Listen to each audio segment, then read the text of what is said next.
Alors, vous facturez régulièrement grâce à Yuki. Ce qui est important, c'est forcément aussi de pouvoir configurer ces articles de vente et ces listes de prix dans le logiciel de facturation.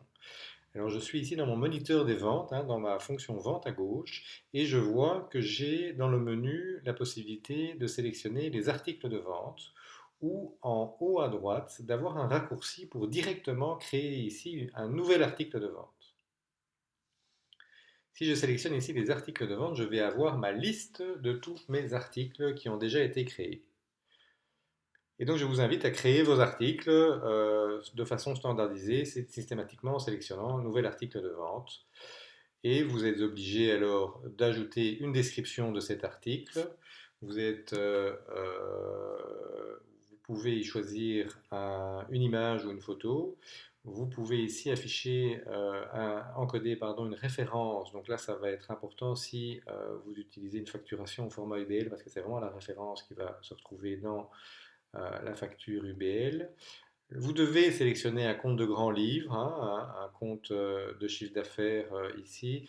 Et là, je vous invite à le faire avec votre comptable ou à vérifier quel compte vous devez mettre pour vos articles. Vous pouvez choisir le fournisseur ici et déterminer un fournisseur pour votre article. Vous devez sélectionner une liste de prix, hein. S'il n'y en a qu'une, il y a une liste de prix standard pour tous vos articles, mais ça vous permet d'avoir différentes listes de prix et de segmenter vos prix en fonction de différents critères. Vous devez choisir un code TVA, un taux de TVA, donc forcément là aussi je vous invite à en parler à votre comptable si vous n'êtes pas sûr de vous. Et ici c'est le prix de vente unitaire de l'article que vous allez déterminer.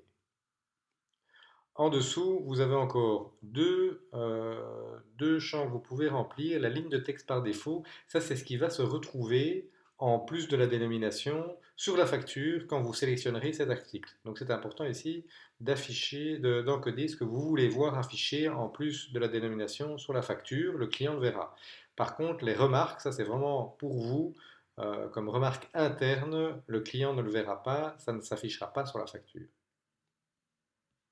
Et c'est tout ce que vous devez ajouter pour créer un article de vente.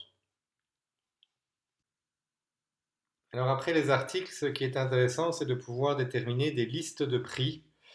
Et là, je suis de nouveau dans ma fonction vente à gauche et j'ai les listes de prix, qui est un sous-menu, liste de prix, où je vais afficher mes différentes listes de prix existantes dans mon domaine Yuki.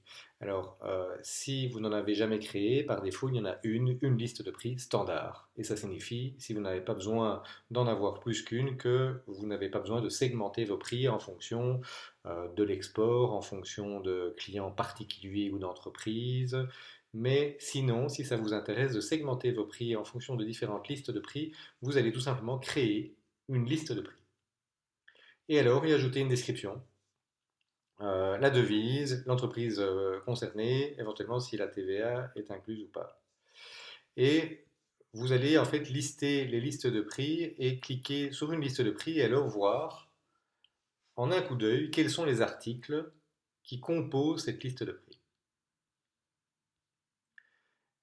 Et vous pouvez systématiquement supprimer ou adapter quoi que ce soit alors directement dans la liste de prix. Vous pouvez aussi, avec les trois petits points ici, éventuellement importer, exporter ou mettre à jour les prix aussi très facilement.